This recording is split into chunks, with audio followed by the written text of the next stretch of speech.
our Optimus robot is the most sophisticated humanoid robot in the world. We're aiming to have several thousand of those built this year. We'll 10x that output next year, maybe up to 100,000 humanoid robots, and then 10x it again the following year. The cumulative sum of human knowledge has been exhausted in AI training. That happened basically last year. Pretty much any cognitive task that doesn't involve atoms, AI will be able to do within 3 or 4 years. The FBI had this portal into Twitter where they could spy on anything and censor anything, and had a 2-week auto delete. So we don't even know what they did. I might start off with kind of a big overall question, and I'll do some questions, and then we'll get some questions in from the group. I have to say that I've been actually a Tesla owner for many years. Sounds right. Thank you. You're clearly someone of great taste. I know, Matt. Well, I will say that I drove from Miami to Fort Lauderdale to meet my brother for dinner, about 40 miles, and I did not touch. Well, I touched the wheel. But let me tell you that the Tesla. The car drove itself, and you did not need to intervene. It did not need me for this entire ride. So it's pretty magical. It's like when you tell people that they've not experienced it, they don't believe you. Yes, and I didn't believe me either. Because I've been a skeptic about how far it would go. Sure. And your latest releases of software are really incredible. So thank you. To try them.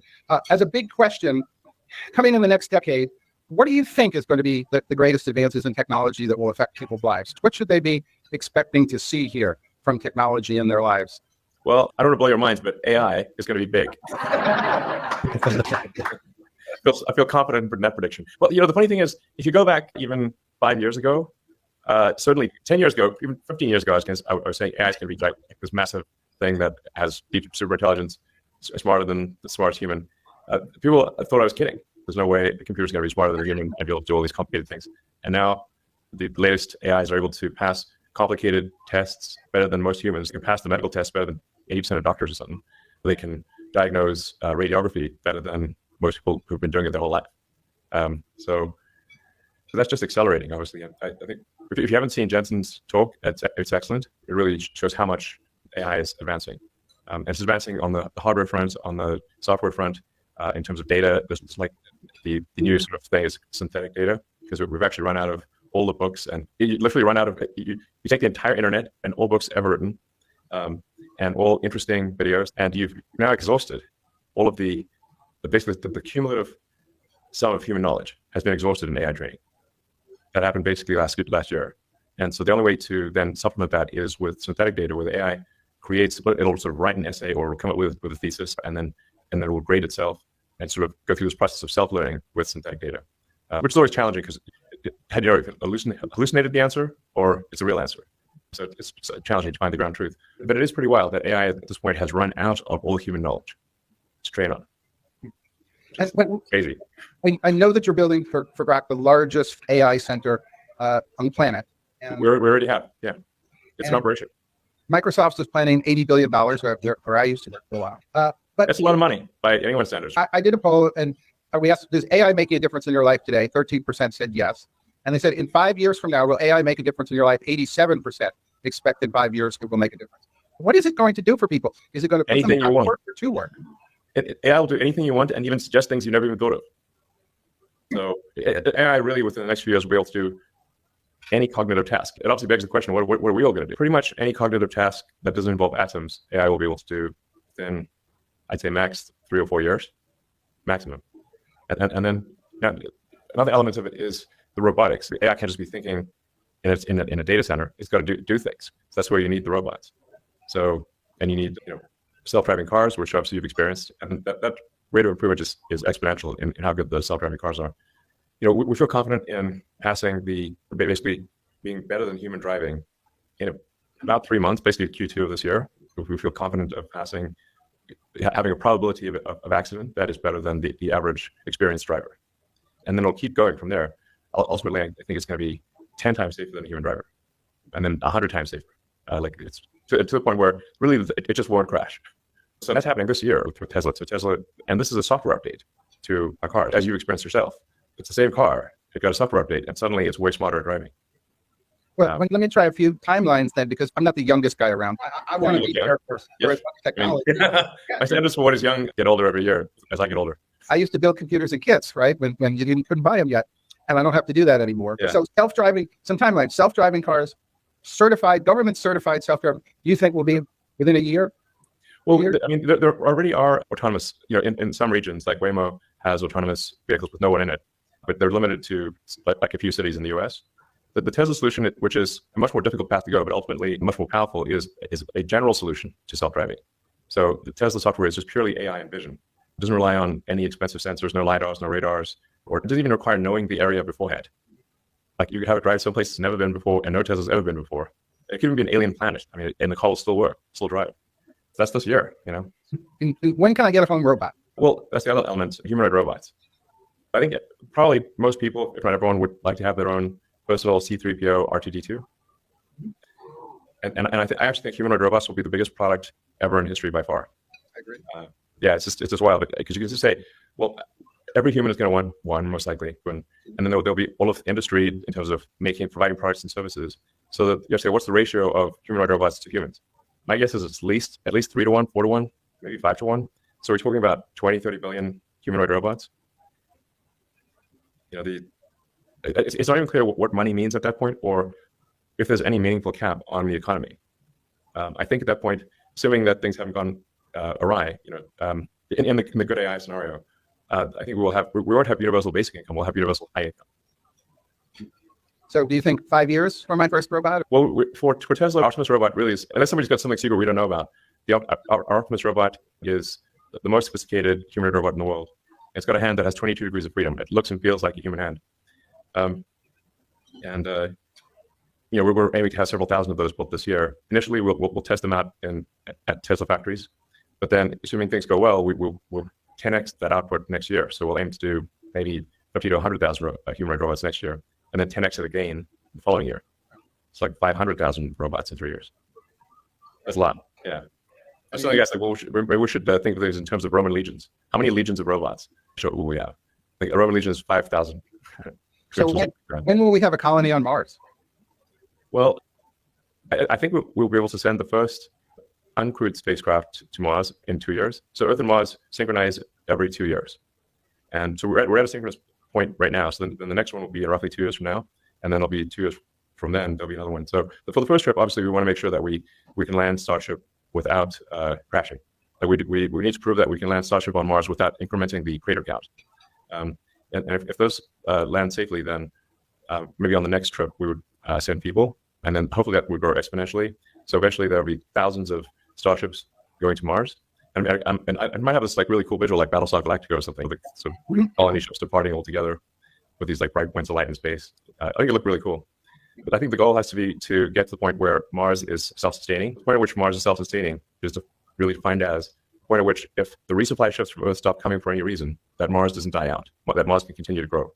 So if there's something that happens on Earth, like let's say there's a World War III or some natural disaster or who knows what, but for whatever reason, the resupply ships stop coming, if Mars can still continue to survive, then the probable lifespan of civilization is dramatically greater. So if you sort of stand back and say, how would you evaluate any civilization? You'd say like, well, is that civilization still stuck on its home planet, or are they a multi-planet civilization? And we don't want to be one of those lame one-planet civilizations. We're going to have a respectable outcome here, even if we don't make it beyond our solar system. We're at least got to get to another planet. Yeah. And finally on my list, brain to technology communication. Am I going to see that also? Because right now, this is looking pretty good for me. Yeah. So we've got Neuralink. We've got now 3 humans with Neuralinks implanted, and they're all working well. And we've upgraded devices that will have more electrodes, basically higher bandwidth, longer battery life, and everything. And so we expect to hopefully do 20 or 30 patients this year with the upgraded Neuralink devices. And our first product is we're trying to enable people who have lost their brain-body connection, so they're tetraplegic or paraplegic, or basically, like you can imagine, like say Stephen Hawking. If Stephen Hawking could communicate as fast or even faster than a normal human, that would be transformational. Yeah. So that's our first product is being able to read the motor cortex of the brain and say that if you think about moving your hand, it will move the cursor on the screen, and it enables people to control their computer or their phone just by thinking. And then our next part will be blind sight. That even if somebody has lost both eyes or has lost the optic nerve, or even if they've been blind from birth, we can interface directly with the visual cortex in the brain and enable them to see. And we already have that working in monkeys, enabling people to control devices. And ultimately, we think if you have a second Neuralink device that is past the point where the spinal damage occurred, we can actually transmit the signals from the brain past where the wires are broken and enable someone to walk again. So that would really be profound, obviously. I'm confident that that is physically possible. And then the long-term goal for Neuralink is to be able to improve the bandwidth. So right now, when we're speaking, our bandwidth in bits per second is quite low, and the sustained bandwidth of a human is less than 1 bit per second over a 24-hour period. So there's 86,400 seconds in a day, and the average human outputs much less than 86,400 bits in a day. If someone's a writer, they might be able to exceed that, but most people do not output more than the number of seconds in a day. But with a Neuralink, you could increase that output capability by 1,000 or maybe 1 million. So it would be a profoundly different experience. Like you'd be superhuman, essentially. Well, put me down for all of this so far. I'm an early adopter. Yeah. And trust me, you'll really like the chip. I can guarantee it. And let me kind of bring us down to earth for a question on Doge. I worked out very closely actually with President Clinton in the 90s, where we did have reinventing government. We did balance the budget in 2 years, actually. That's awesome. Well, it's been a while. It didn't last very long because it got blown up very quickly. Have you identified some cuts that you're really looking at that you think will be successful? Do you think $2 trillion is a realistic number now that you're looking more closely at it? Yeah, well, I think we'll try and put $2 trillion. I think that's like the best case outcome. But I do think that you kind of have to have some overage. I think if we try for $2 trillion, we've got a good shot at getting one. If we can drop the budget deficit from $2 trillion to $1 trillion and free up the economy to have additional growth, such that the output of goods and services keeps pace with the increase in the money supply, then there will be no inflation. Right. So that I think would be an epic outcome. And in terms of saving money in the government, it's a very target-rich environment for saving money. Like if you look at any direction, it's like people's like, where will you find places to save money? It's like being in a room full of targets and you can't miss. There's just a lot of waste in government, especially the federal government, where the checks never bounce. Like they've got the infinite money computer. The people that spend the money are not the people. It's not their money. It's very hard for people to care about spending someone else's money. I certainly know people in the government who do care about spending money effectively, and they try to do so, and they can't. The system prevents them from doing so. And they even get told to do crazy things, as you guys probably sounds familiar, where you get towards the end of the budget cycle and they're told to spend up to their budget. And even on nonsense stuff, because if they don't spend their budget, the budget gets reduced. So it's actually sort of a reverse incentive to waste money. And then they kind of get punished for not wasting money. So it's totally bananas. Well, I agree. I did a mathematical analysis in terms of how government used to do things. So if you take the Brooklyn Bridge or the Lincoln Tunnel and you for inflation, the infrastructure bill should actually get you 4,000 adjusted rated Lincoln tunnels, which of course it's not, because government is not as efficient as it used to be. No, exactly. But essentially, we've had an accumulation of laws and regulations that make basically any large project essentially illegal. Even if you try to do it, you better spend way more money on the paperwork than on the thing itself. So, and then it gets delayed. There's an element of like Doge, which is very important, which is looking at regulations and getting rid of ones where the harm is worse than the good. Like you said, any given regulation is like, okay, there's some amount of good, some amount of harm, but what's that ratio? Is it like, and there's a lot of regulations where, frankly, they're completely nonsensical. And we want to get rid of nonsensical regulations that do not serve the public good. Well, Linda Yaccarino in her keynote here mentioned the Doge thing, and she got enormous applause. So I think the country is really waiting to see this effort, and they're behind it. They're optimistic. Let me try to get in one more topic here before I get one or two other questions out there, which is obviously Mark Zuckerberg made an amazing 180-degree turn. That's cool. What's your reaction to what he did and his acknowledgement, frankly, that the government was in fact censoring things, or he was censoring things, or the government, or some combination thereof?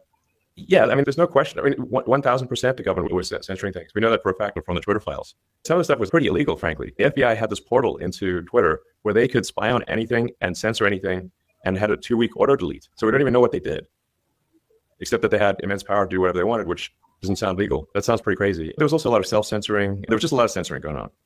I feel very strongly that you have to have freedom of speech to have a functioning democracy. If you don't have freedom of speech, freedom of expression, then how do you know what's really going on? And if you can't make an informed vote, then you don't have a real democracy. That's incredibly important to listen to the wisdom of the founders of the country and say, why did they make that the First Amendment? But they did it for reasons, because they came from places where there was massive censorship, and the penalties for speaking your mind would be fines, imprisonment, or death. And they're like, we really don't like that. We want that to not be the case in America. So then they, freedom of speech. So you just posted, you are the media. Citizen journalism, I mean, really becoming more and more important in the sake of media, and you see it with the wildfires here. Yeah, exactly. It really takes the citizens to report and tell people. Yeah. Actually, you think of it like before the internet, you kind of had to have what I call legacy media. You had to have some aggregation points where, you'd have reporters go and find things out, and they would go to their office, they would write up articles, they would then print those articles on paper, that paper would then be distributed. And it was kind of the only way to know what was going on. But it was very slow, especially in the old days. I think when Lincoln was assassinated, I think it took like 3 weeks for that news to reach Asia or something like that, And in fact, in the old days, like you wouldn't even know that your country had gone to war because it would take like a month for the fact, hey, we're at war, to reach your village. That's right. We learned about Pearl Harbor because we decoded the Japanese. Yeah. I didn't know that we decoded their cyber system. Right. I mean, that's how we actually learned about it. Okay. Thank you. I have 3 questions in from the audience that Dan Gardner and Toby Daniels of On Discourse want to know, do you think the internet sucks? And what do you think we need to do to fix it? You mean the content on the internet or your internet connection? Because Starlink can help you on the internet connection. Starlink is great for internet connectivity, especially for places that have bad connectivity. In fact, I think Starlink is really having a significant effect in terms of lifting people out of poverty in many parts of the world where people have a product that they want to sell, but if they don't have an internet connection, they can't do it. And or if they want to learn things, like basically you can learn anything on the internet for free. Like MIT has all its lectures, they're available for free on the internet. But you need an internet connection. So once you have an internet connection, you've got access to education, you've got access to a global market. So I think it's very significant how connectivity makes difference in people's lives. But with respect to, maybe the question was geared at, like, is there too much negativity on the internet? I think at times there is too much negativity. Actually on the X platform, I proposed like, we were going to tweak the algorithm to be a bit more positive, and then people got upset about me for that. I'm like, okay, like, what do you guys want? Well, actually, the second question from Zach Moffat, CEO of Target Victory, was, how do you make pessimism uncool again?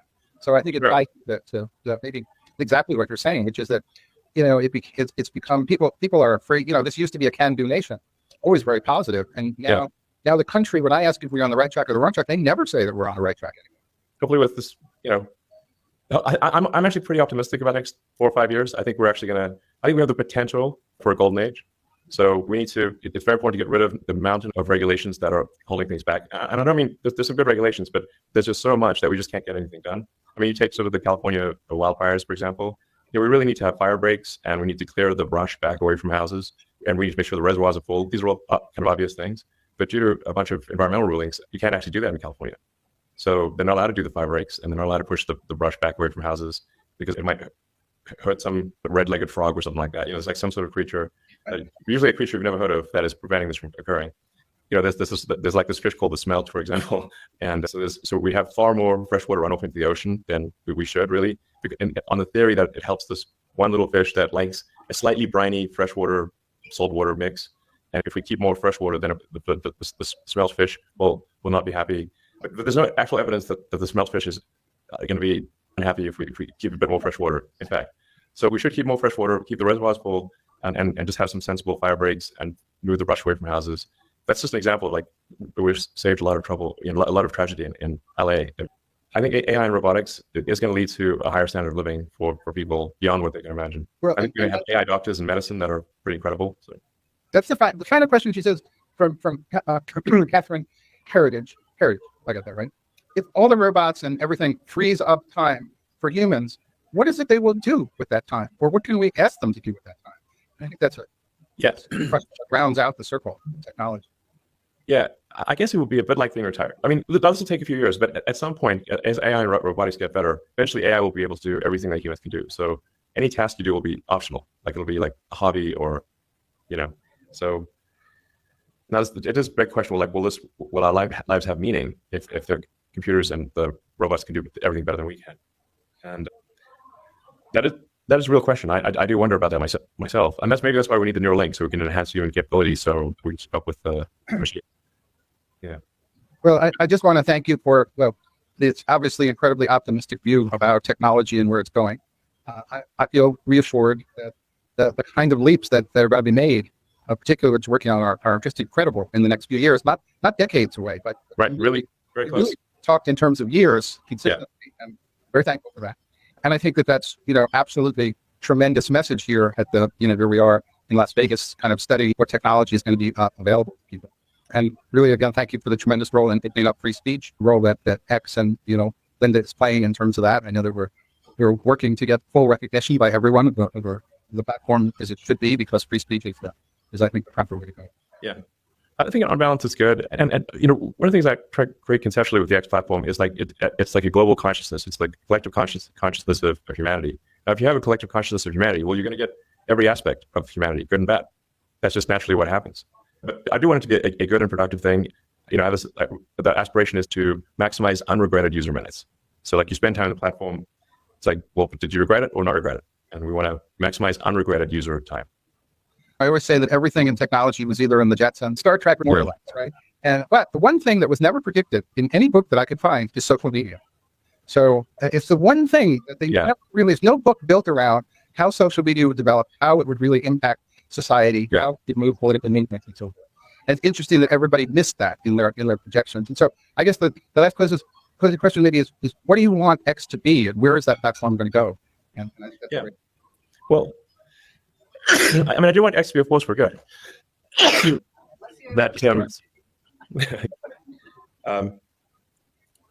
So I do want X to be a force for good, and I do view it as sort of like the group mind of humanity, and we want to have a sort of a healthy, happy, and sane group mind versus the opposite. And I want it to be just like the best source of truth. Like if you're trying to understand what's going on in the world, that it has the most accurate, the most up-to-date information about anything large or small. So it gives you the best understanding of what's going on in the world, anywhere, anytime. Yeah. Right. Thank you. Any closing thought you want to leave us with? Otherwise, I want to thank you for being so generous with your time. You're welcome. I think I would encourage people to be optimistic about the future. I think it is much more likely to be good than bad. So that's my prediction. Thank you.